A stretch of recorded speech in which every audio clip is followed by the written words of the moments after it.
Bonjour tout le monde, je suis ravie de vous retrouver dans une nouvelle vidéo. Alors, puisque aujourd'hui c'était les résultats des admissions dans les facs, alors il y a sûrement parmi nous plusieurs nouveaux médecins, futurs médecins. Donc, j'ai décidé de vous faire aujourd'hui le compromis, le programme d'anatomie et une initiation dans ce programme. Alors, pour le programme, vous avez premièrement, vous allez voir l'histoire de l'anatomie.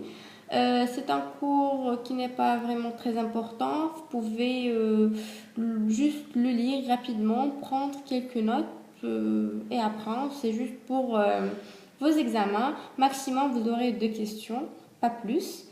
Pour le deuxième cours, c'est la propéduétique anatomique.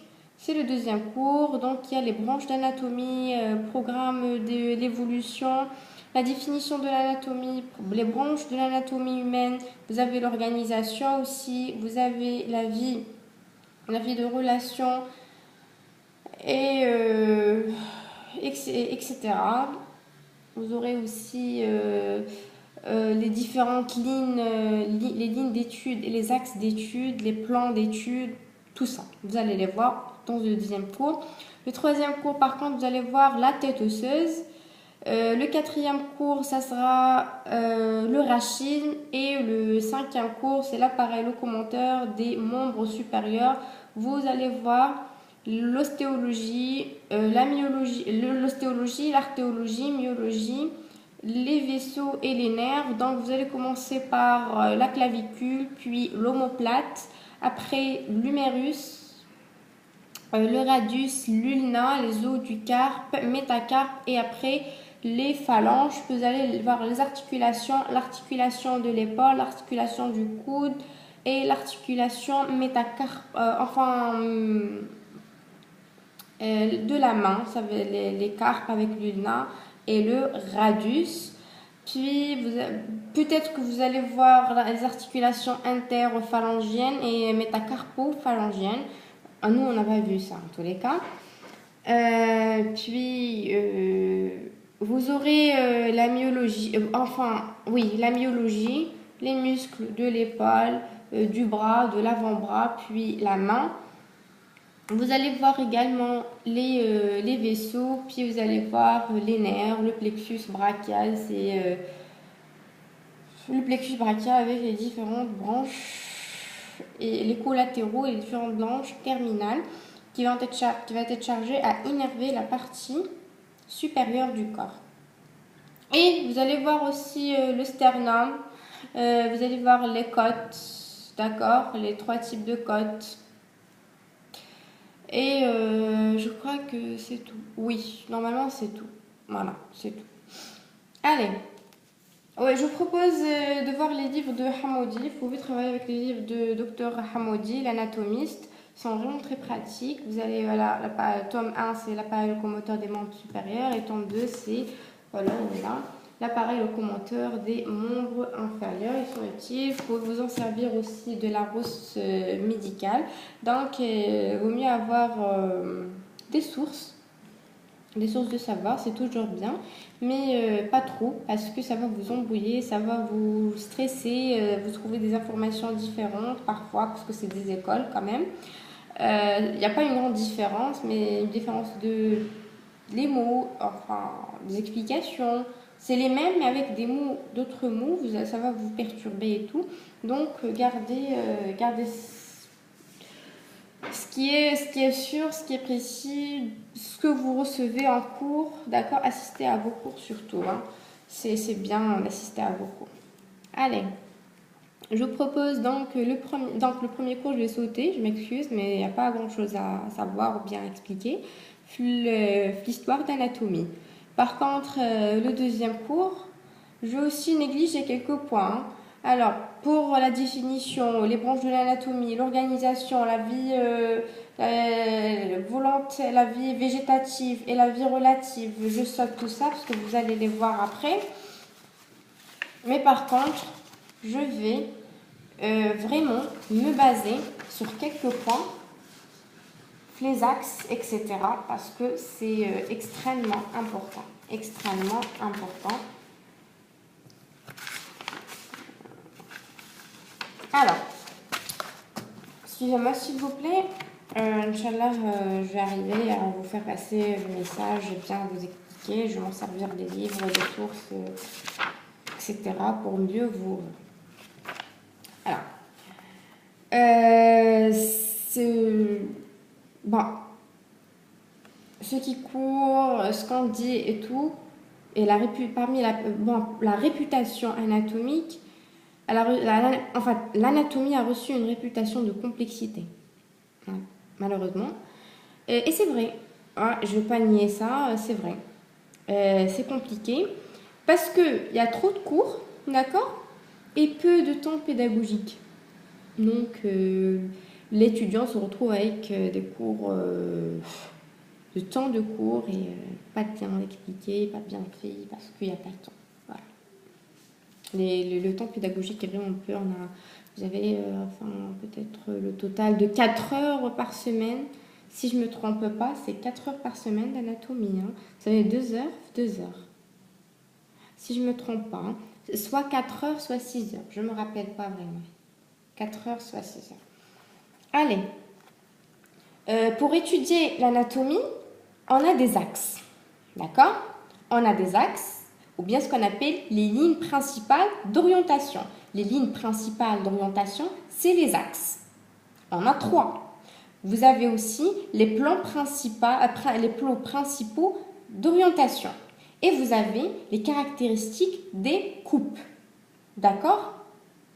Vous avez les caractéristiques des coupes. Et vous avez aussi les expressions particulières. On a des expressions particulières. Alors, je vais vous faire comprendre avec des dessins et tout, vous allez bien comprendre. Bon, premièrement, on commence avec les lignes principaux d'orientation, ou bien les axes. Vous avez 3. C'est des lignes. C'est des lignes. Vous avez 3 lignes. Vous avez une ligne longitudinale.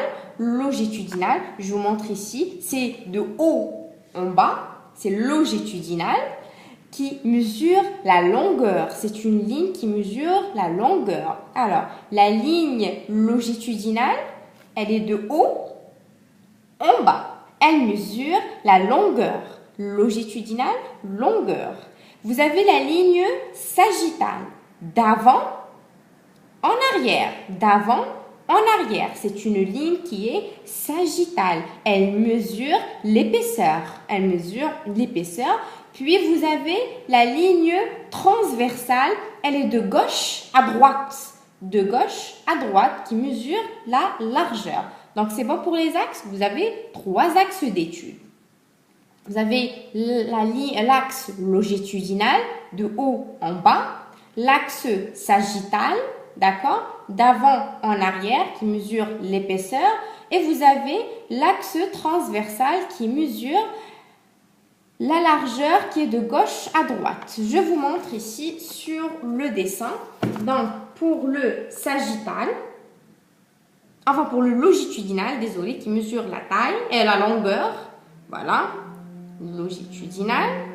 Vous avez après le sagittal, voilà, le sagittal qui mesure l'épaisseur.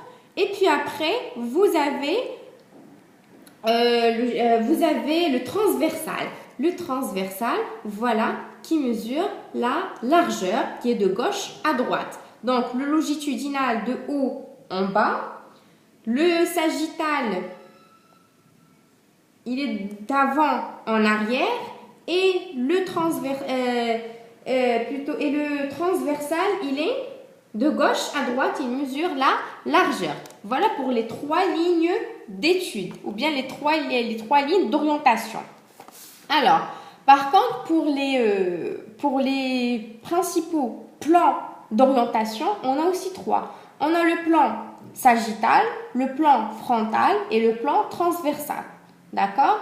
Donc, le plan sagittal, suivant la longueur et l'épaisseur, le plan frontal suivant la longueur et la largeur, le plan transversal ou bien horizontal suivant la largeur et l'épaisseur. Je vous montrerai les plans sur le dessin. Donc, vous avez un plan, je vous explique simplement. Vous avez le plan frontal. Le plan frontal, frontal. Rappelez-vous, le plan frontal qui coupe le corps en deux parties. Une partie avant, une partie arrière. Avant, arrière. C'est le frontal. Puis vous avez le deuxième plan, le plan sagittal. Voilà en jaune, encadré en jaune. Je l'ai redessiné en jaune. C'est le sagittal. Il va couper le corps en deux parties. Partie gauche, partie droite. D'accord? Partie gauche, puis partie droite. Et puis vous avez le longitudinal. D'accord? Ou bien, enfin pas longitudinal, mais c'est horizontal ou bien transversal. D'accord? C'est horizontal ou bien transversal. Voilà, il va couper le corps en deux parties. Une partie haute, une partie en bas. Une partie en haut, une partie en bas. D'accord? Une partie bien supérieure, une partie inférieure. Une partie distale, une partie proximale, une partie distale. Je reprends. Donc, le frontal, voilà, il va couper le corps en une partie avant, une partie arrière. Le deuxième, voilà, il est là, c'est le sagittal, partie gauche, partie droite. Puis l'horizontal ou bien le transversal, partie proximale, partie distale, partie supérieure, partie inférieure. Et voilà pour les lignes et les plans d'études. D'accord? Et vous avez aussi les coupes. Les coupes et les orientations, ou bien les coupes et les expressions particulières, je vais les rajouter dans une deuxième vidéo, bien la prochaine vidéo. Merci de suivre jusqu'à la fin. J'espère que cette vidéo vous a plu et vous avez eu un peu d'informations. J'espère que j'ai bien transmis le message et merci de suivre.